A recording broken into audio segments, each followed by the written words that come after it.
I feel very honoured to be here speaking this afternoon in this capacity as the Shoshana Shier visiting professor in what has so far been a thoroughly enjoyable semester.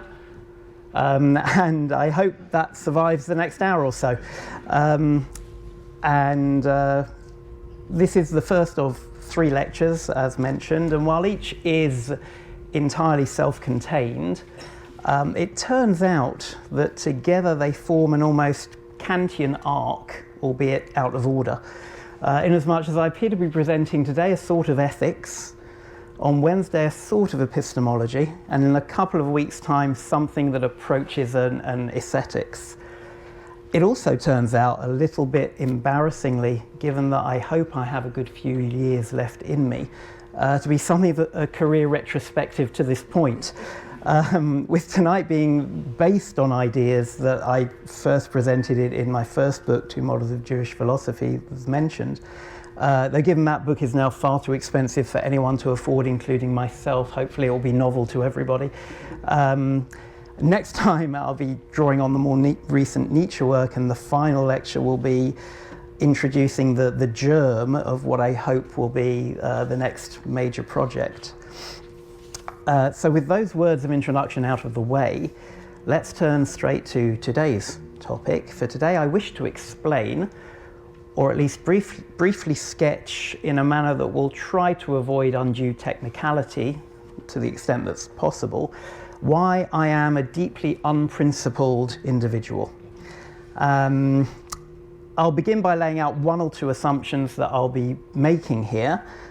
So let me begin by citing a much underappreciated Jewish philosopher, at least a philosopher who was Jewish but is little cited in relation to Jewish philosophy, and that's Marx, who, so the story goes, was once at a soiree and in trying to impress a young lady launched into a lengthy discourse, at the conclusion of which he said, "So those are my principles, and if you don't like them, I got others." Groucho Marx, sorry. Now, behind that story, I would contend, lies a truth about Jewish philosophy, a truth often associated with Moses Mendelssohn, as it goes, though it's a view shared by many other thinkers since. And that is that Jewish philosophy, or Jewish philosophical theology maybe, much like Groucho, lacks principles, at least in the sense of a set of theological dogmas, belief in which is required in order that one be considered within the Jewish fold, and denial of which constitutes some form of heresy. The denial of any such systematic theology is an idea that not everyone agrees with. There are those who would argue for some uniform Jewish theology, but to me at least, that seems like a very difficult position to maintain, at least beyond the barest of bare bones. And indeed here I would agree with the Spinoza of the Tractatus, for whom the Hebrew Bible, while it may present certain theological truths in popular and summary form, is most certainly not a work of theology, but one more concerned to teach us morals or piety, or a way to live in the world. Thus, while I know that some, like Yoram Hazony, would balk at this, I don't see the Hebrew Bible as primarily a work of philosophy. It certainly touches on issues of philosophical import, and it raises questions of interest for philosophers. But a recent series of philosophy books actually would tell you that this can be said of more or less everything from Star Trek to South Park. I don't know if people are familiar with this particular series. So assumption number 1, just to state it so that you're aware, I don't believe that Judaism has a systematic theology in the sense of a set of dogmas, a kind of catechism almost. And assumption number 2, therefore, I tend to gravitate towards a version of the view that Saadia Gaon, the great medieval philosopher, the godfather of medieval Jewish philosophy, some would say, puts forward in his Emunot V'Dayot, in his book of Beliefs and Opinions, and it's the first very brief pithy line on the handout, which is that the Jewish nation is a nation only by virtue of its laws.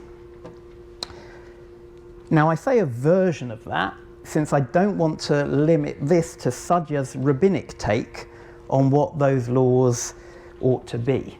Right? So to me, the key here is that Judaism prioritizes practice over theory or theology, but one can understand that practice either a la Sadya, in terms of rabbinic law and its subsequent halachic development through the centuries, or simply as ethical monotheism, as did classical Reform Judaism. What's key here is simply what Stephen Schwarzschild termed the practical twist that, to his mind, defined all Jewish philosophy, and in terms of what I'm saying here, sort of defines Judaism. And I use the term defined loosely here, not as a statement concerning strict necessary and sufficient conditions, but simply as a more intuitive impression of what it is that Judaism prioritizes. Now, taking those at our basis, then point 3, the philosophical viability of Judaism as at least a reasonable way of being rests less on proving certain theological theses than it does on establishing that commitment to its practice is in some way justifiable or reasonable. And that was indeed one focus of medieval Jewish philosophy in the guise of the project of Ta'amei HaMitzvot, rationalizing the commandments. And my presentation of an unprincipled Judaism begins by briefly considering that project, right? So the medieval project of rationalizing the commandments. And often, although the initial distinction between rational commandments on the one hand and revealed on the others, again, traces back to Sadya Gaon, it's Maimonides with whom most people associate the first major attempt to seriously give some rational account of revelation, of the commandments.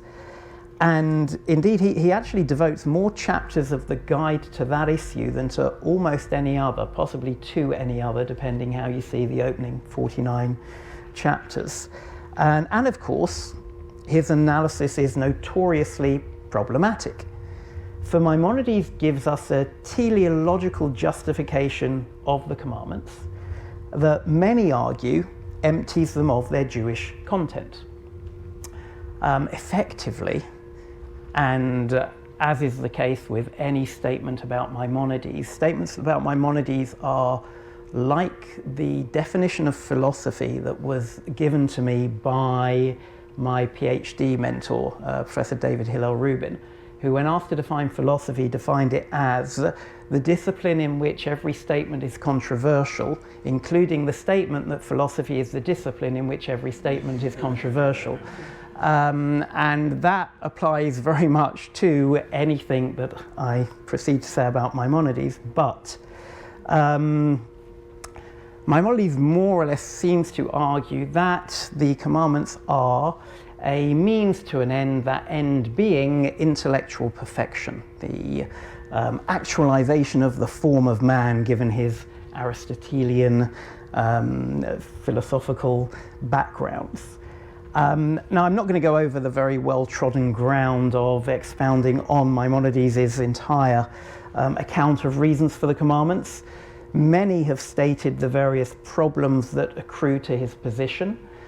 It is interesting that many people seem to locate the problem in his historical explanation of many of the ritual commandments. So the most famous of these being his account of the sacrifices, where he seems to argue that the sacrifices were the way the translation goes, a divine ruse, a way for God to somehow lead this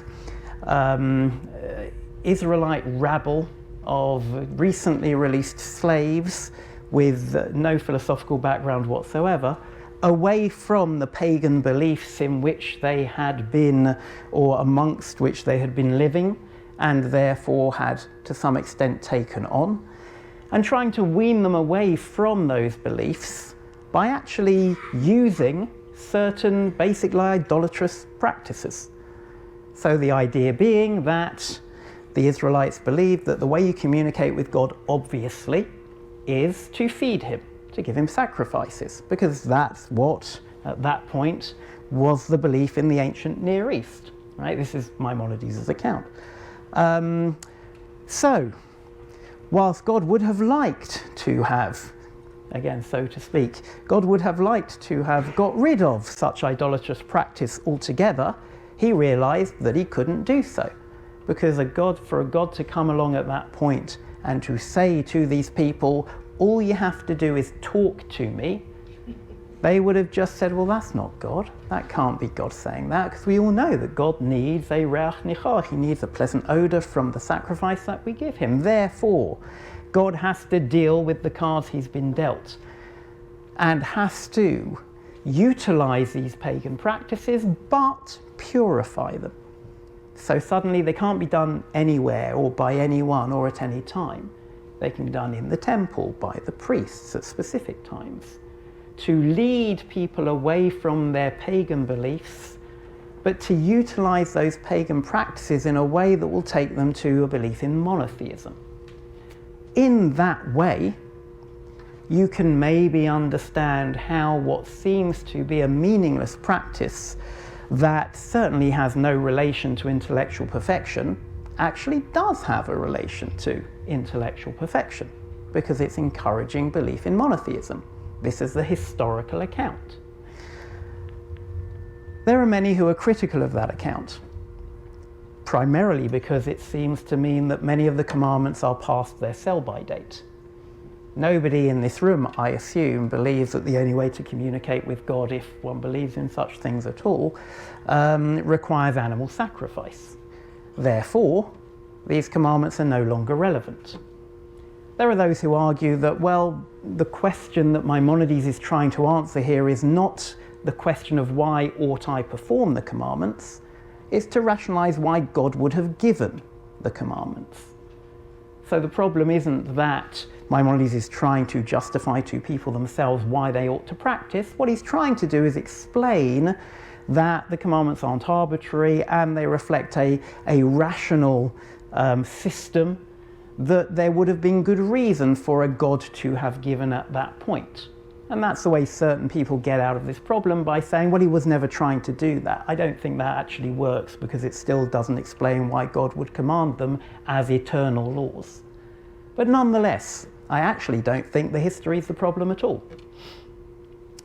The history here is simply a way to show how it is that these commandments serve the ultimate end. The actual rationalization of the commandments in Maimonides is to do with them being a means to an end. Our question with things like sacrifices is, how are they a means to that end? The history fills in the details so we can say, oh, that's how they're a means to that end. But the real problem, therefore, is less to do with the history and more to do with whether or not the commandments are a means to an end.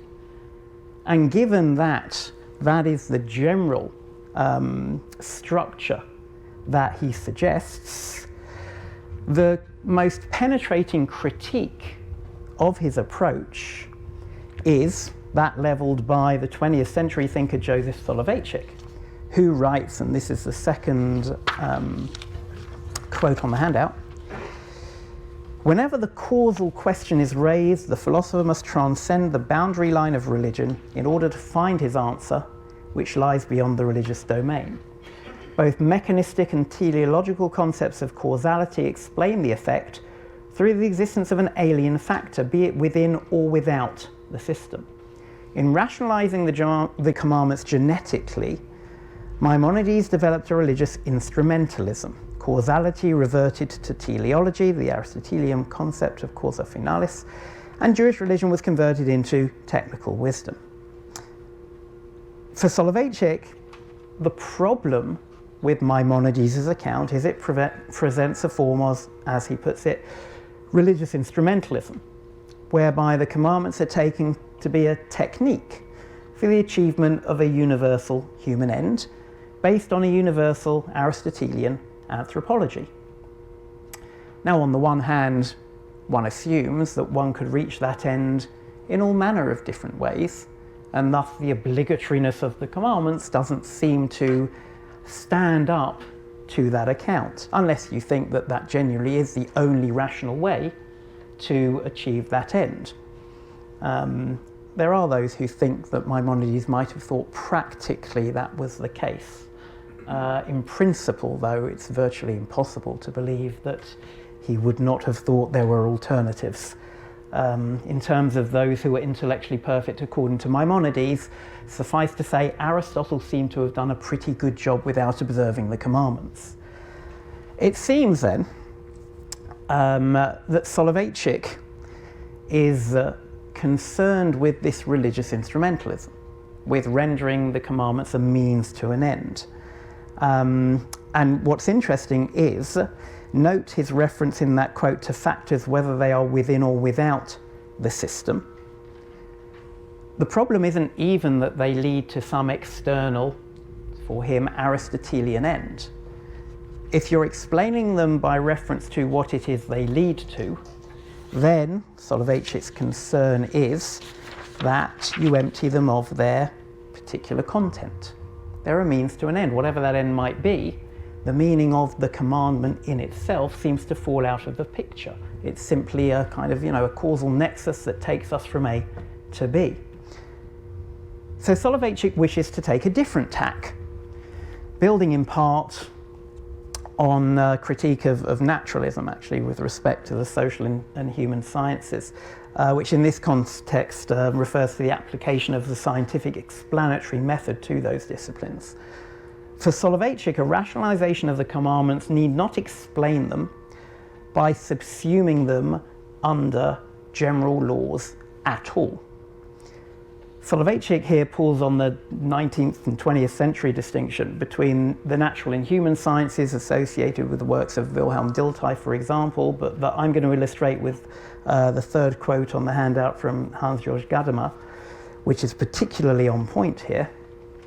He writes, one has not rightly grasped their nature, and by that he's talking about kind of the social historical sciences, if one measures them by the yardstick of a progressive knowledge of regularity. The experience of the socio-historical world cannot be raised to a science by the inductive procedure of the natural sciences. The individual case does not serve only to confirm a law from which practical predictions can be made. Its ideal is rather to understand the phenomenon itself in its unique and historical concreteness.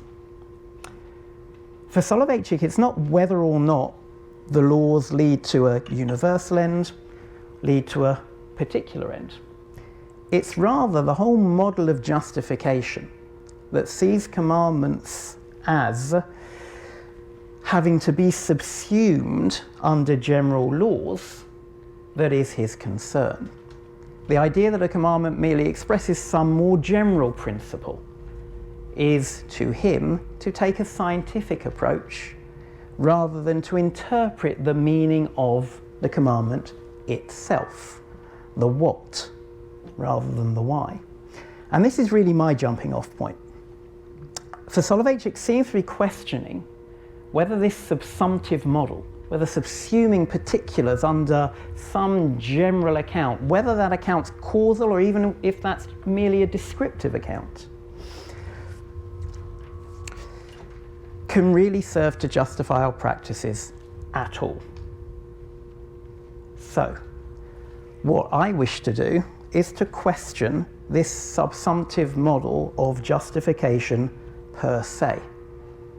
And there are many routes that one can take for doing that, but the particular approach I'm going to take appeals to the so-called uncodifiability thesis, as stated on here initially by, let's see, is it initially here or is it second place here? Or is it not here at all? No, it's not. As initially stated by John McDowell. McDowell argues that, and I quote here, "To an unprejudiced eye, it should seem quite implausible that any reasonably adult moral outlook admits of codification. As Aristotle consistently says," still quoting McDowell here, "the best generalizations about how one should behave hold only for the most part.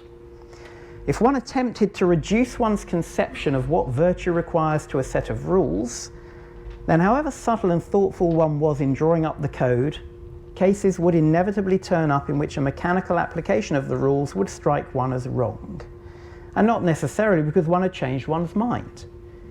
Rather, one's mind on the matter was not susceptible of capture in any universal formula." The idea being questioned here is a very powerful one. Moral philosophers are concerned to understand which acts are good and bad and what it is that makes them so. And many believe that the answer to that question is moral principles. Why is this particular act wrong? Why would it be wrong for me right now to tell you a lie? Well, because lying is wrong. There's a principle that lying is wrong, and therefore my act of lying now, which I have not done, at least not intentionally to this point, mistake maybe, is rendered true by being subsumed under a general principle. But what McDowell's questioning here is the very possibility of forming such principles at all, and thus the idea that practical rationality ought to be structured in terms of principles. Right? An example that Jonathan Dancy uses, he uses this to build his theory of moral particularism, would be it's good to help someone, right? It's a good thing, a positive thing to help somebody. So you see somebody stealing a car and they're having terrible trouble. Do you think, oh, I should help them, right? In that case, helping actually makes the act you're doing wrong, not right. So the principle that one ought to help people clearly isn't true. Okay? Now, we can always come up with novel examples that will render our simplistic principles false. And I want to say that actually in Judaism, recognition of this has been built into its very structure from very early on. And this might sound counterintuitive given the obvious empirical objection, which is Judaism is replete with codes of Jewish law that codify the entirety of Jewish law or segments thereof. Yet in fact, we find the uncodifiability thesis expressed many times in Judaism. To take but one example, and this is the example that is on the handout from Joseph Albo, possibly through many of the last of the great medieval Jewish philosophers, though some question whether the term great is applicable there.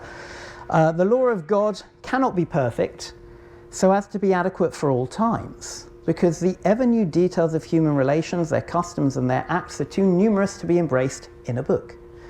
Therefore, Moses was given orally certain general principles, only briefly alluded to in the Torah, by means of which the wise men in every generation may work out the details as they appear. Albo's effectively telling us, you can't codify principles. You can give general principles by which may be general advice, and thankfully that general advice works in many cases because we aren't, thankfully, constantly confronted with terrible moral dilemmas. But the fact is those principles aren't true. Do not lie works very well in most cases. We use it to teach our children, but it's not true. It's very useful, but it's false as a principle. And to me it seems that the ancient notion of the oral law that became normative with the establishment of Rabbinic Judaism reflects, whether implicitly or explicitly, this important insight that Jewish law is ultimately uncodifiable, and thus will have to continue to develop and take new details into account, as Albo notes. I've just pulled out one quote there. There are many, many others, many famous other quotes that make the same point. I'm thinking of Nachmanides and his commentary on the verse in Devarim in Deuteronomy, that V'asita hayashar v'atov, you should do what is right and what is good. And the question is, haven't you just said do all of the commandments, the chukim? Why do you have to add do what is right and what is good? Well, because you can't list finally everything that is right and that is good. Ultimately, I can give you suggestions and a bunch of rules, but after that, you're kind of on your own. You're going to have to, the other famous example he gives is to be a naval b'shut haTorah, right? You can keep all the laws, technically, and still be a lousy human being, right? So, as I say, don't get me wrong, moral and practical principles are very useful. They're very useful too as a heuristic device to inaugurate people into the practice of morality, but that doesn't change the fact that they are false. And we hope over time, frankly, our children will come to know this and understand when, for example, they maybe ought to lie. Now, if there are no true principles, or if at the very least principles do not structure practical rationality, how on earth could they be thought to justify our practices? Well, it's my contention that they don't. What principles cannot do, if they are false, is provide an actual justification for our actions or for our practical evaluations. The idea that they do so is a simple, I guess, prejudice based on the following admittedly popular and powerful idea that has taken deep root in philosophical consciousness, and this is on the back of the handout, the first quote up there, and that is that it is now commonplace to acknowledge that practice requires, my emphasis there, a theoretical foundation to justify the practice and to accurately construe the nature of the practice itself. The idea that you have to have a theory, a set of principles to justify your practices. The theoretical foundation of which Susan Bryson is speaking are generally thought indeed to be those principles that underlie our judgments. Absent such principles, we wouldn't be able to justify them. But as we've noted, it is devilishly difficult, perhaps impossible, to formulate true principles of this sort. We can find exceptions to almost any principle of behaviour. And if we can do so at the level of our first order moral principles, like do not lie, then presumably, as Dancy points out, we can dismiss the idea that we should be able to find a higher order set of justificatory principles that would somehow ultimately justify or systematize our no longer existent first order principles, or at least not true ones, right? So, I don't know, utilitarianism. Everything is justified by one single principle. Well, if there aren't even our first order principles that need justifying by that principle, then I'm not entirely sure how all of that's going to work. So where does this leave us? Well, first, as I warned you, in deeply unprincipled territory. But here, however, is where the alternative idea that I term the priority of practice, or POP, a view that I think could be construed as deeply Jewish in nature, comes into its own. And let me introduce the idea in very simple form, anecdotally indeed. I taught for 7 years in the Department of Theology and Religious Studies at King's College London. I taught Judaism, primarily Jewish philosophy, though first year was introduction to Judaism, and if the students were foolish enough to spend 3 years with me, by the end they got to do some Jewish philosophy too. The vast majority of my students, almost without exception, maybe a handful were, but the vast majority were not Jewish. And I taught them Judaism for 3 years. And in all that time, not a single convert. Now, what does that mean? One, I'm a very poor teacher. Entirely possible, but I console myself by knowing that none of my colleagues have ever had any greater success, and I call it success with my tongue firmly in my cheek, by the way, in this matter. Option two, all my students were thick. rationally challenged and unable to follow an argument. Now, other than the fact that asserting that is deeply offensive, empirically they all seem perfectly capable of doing so, and some of them got A's. So what's going on then? Well, I would contend that Nietzsche was onto something when he wrote in Human All Too Human a short paragraph called An Affectation on Departing.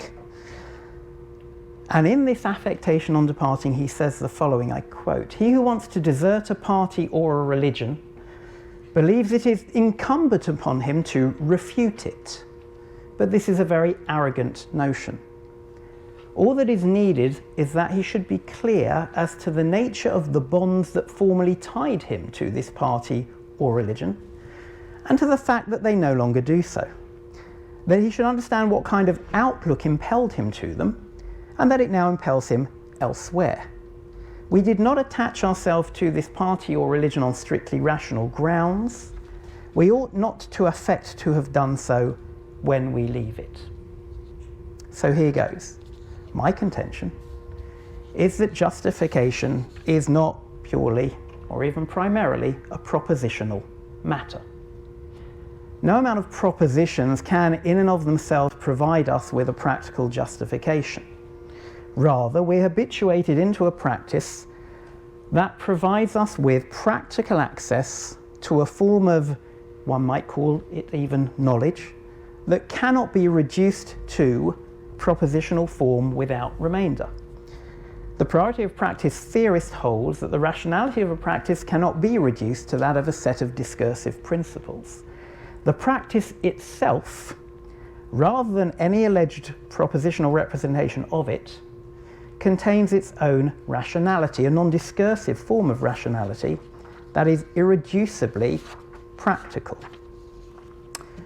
So the priority of practice theorist makes the epistemological claim that there is such a thing as practical knowledge in a substantive sense that cannot be reduced to knowledge of principles, and that can only be fully understood by participation in the practice itself. Actual practice, rather than abstract theorizing, is the mode of access to a practical form of rationality, and as such it becomes indispensable for practical justifications. And this explains how my students might have had a very thorough understanding of Judaism by the end of year 3 by knowing many true propositions about Judaism, and yet quite rightly find no justification for engaging that way of life themselves in that propositional understanding. I would not wish to make too much of just 2 biblical words, especially given how I started. But the Israelites in the wilderness, when given the commandments, responded famously with Na'aseh v'nishma. We will do and we will. Shema can be here, but of course it can mean understand. And my point here is that Judaism's, I guess, quietism in matters philosophical, when it comes to justifying practice, at times even opposition to attempts to give reasons, may actually bespeak a certain view of the nature of practice and its rationality. Though he's not necessarily famed for scholarly philosophical writings, Norman Lamb was onto something when he wrote, second quote on the back of the sheet, "The relationship between the cognitive and the functional does not proceed in only one direction, from the cognitive to the functional, or from theory to practice. When a Christian theologian states that it cannot be required of the man of today that he first accept theological truths, wherever the church in its message makes this primary demand, it does not take seriously the situation of many today. He is discovering a truth that Judaism proclaimed a long time ago for men of all ages. Na'aseh comes before Nishma. Halakha precedes and remains unconditioned by theology. Judaism has always maintained that behavior influences belief, that the cognitive may be fashioned by the functional." Now, Lamb was speaking of more theological matters in this paragraph, such as belief in God, for example, the kind of theology that I began by lowering our expectations of finding in Judaism. But it seems to me that it lies at the basis of the view that I'm calling the priority of practice, that appeals to the significance of practice itself as furnishing us with a form of irreducibly practical knowledge that yields an understanding of practice that might itself therefore be a foundation for its own justification. It seems that Soloveitchik might be referring to some such idea when he writes that, the single line in the middle of that page, the criterion of evidence and adequacy is not the transcendent source, but the indispensability of certain concepts and their constitutive experience. He refers here to the indispensability of concepts, for we do need to discuss and lay out in narrative, maybe rather than deductive fashion, how it is we see particular moral situations. This is not to rid us of intense and passionate moral debate. But he also makes reference to their constitutive experiences, a term we would need to unpack further, but that at a first stab seems to refer to a more experiential element of the sort that I am attempting to utilize here by means of this priority of practice approach. An alternative title for this lecture might have been Judaism and the Limits of Philosophy, which some of you will recognize as a play on the title of Bernard Williams is Ethics and the Limits of Philosophy. So I thought it worth bringing that in that work, Williams wrote the following, the penultimate quote: "We may not be able in any real sense to justify our practice even to ourselves, since the practice may be so directly related to our experience that the reason it provides will simply count as stronger than any reason that might be advanced for it." The central idea here that, as I say, appears to be playing some sort of role in Williams, though he would balk at this as necessarily a form of knowledge or justification. So I'm using that more as, I guess, what the rabbis would have called an asmachta rather than a proof text. But the central idea here that owes much to Heidegger in the first instance, though ultimately, through my reading, makes the move from Heidegger's existential phenomenology into almost Levinasian territory, is that knowledge cannot be a matter of representation all the way down. A perspicuous statement of that view can be found in Charles Taylor, who writes in the final quote, "What you get underlying our representations of the world, the kinds of things we formulate, for instance, in declarative sentences, is not further representation, but rather a certain grasp of the world that we have as agents in it. This shows the whole epistemological construal of knowledge to be mistaken. It doesn't just consist of inner pictures of outer reality, but grounds in something quite other. The notion that our understanding of the world is grounded in our dealings with it is equivalent to the thesis that this understanding is not ultimately based on representations at all, in the sense of depictions that are separately identifiable from what they are of." Classical Judaism studied avoidance, as I say, at times opposition to philosophical attempts at practical justification, seem to me to reflect this truth. The way into faith is faith itself. And in Judaism, that involves habituation into certain practices that ground our dealings with the world and potentially the practices themselves. There are a number of obvious objections and problems that many will immediately have thought of on this. I think kind of initially, some sort of concern about circularity would be natural here, that I do the practice and the practice justifies itself. That's very useful, but doesn't seem to really be a mode of justification. Well, that kind of depends on what justification is for. Taking a leaf out of Ed Craig's book, he wrote a book on knowledge and the state of nature. And he's concerned at the various, well, the kind of, I guess, history of epistemology, post-justified true belief theory and Gettier, whereby people try to give a definition of knowledge that states necessary and sufficient conditions, and then somebody comes up with a counterexample as in something that fulfills those conditions but definitely couldn't be called knowledge, so we have to plug that gap. And that kind of many iterations of that don't necessarily seem to have got us to an answer. So Ed Craig asks whether that's the right approach, and asks whether we should maybe ask, well, what is knowledge for? What is the purpose of knowledge? And then work backwards and think, what's the kind of thing that would serve that purpose? Well, relatedly, is there another handout that was around? It was an optional one. I think it is, and it's coming. It depended whether we had time to get to it, so it'll come round. And I want to contend that the function of a justification is to give us a reasoned confidence in our practices. It should be reasoned, right? Something that can be somehow represented in narrative form, in discursive concepts, even though they are not ultimately what justifies it. And that reason gives us confidence. Okay, so justification is about giving us a reasoned confidence in whatever it is we're trying to justify.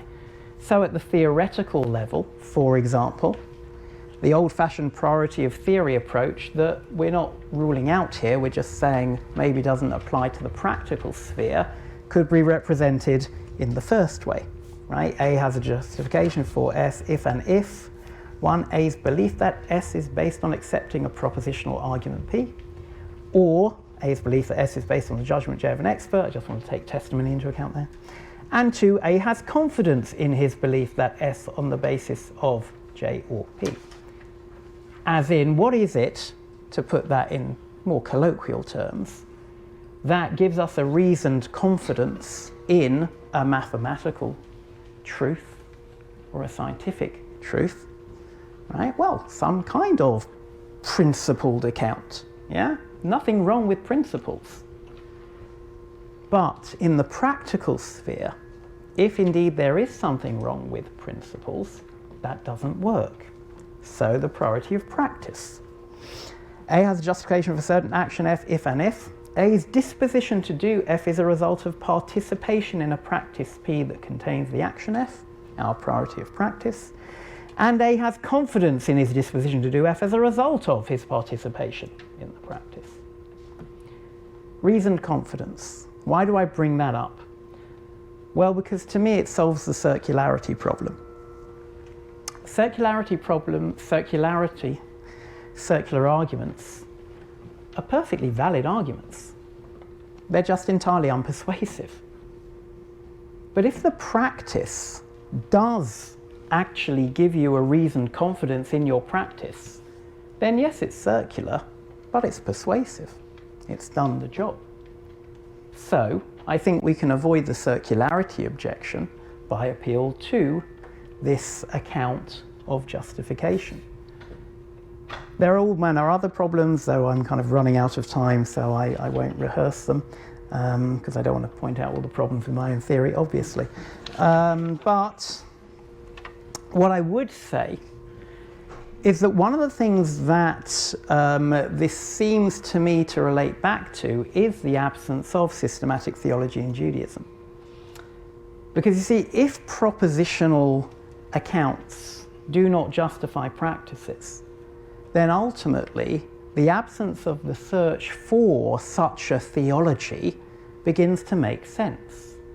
If the priority is the practice and the principles don't really, are, shall we say, perpendicular to the practice, they don't serve as a justification, well, that would explain why you don't have to have a systematic theology in Judaism, and more than that, why on the whole Judaism has always been very pluralistic when it comes to such philosophy.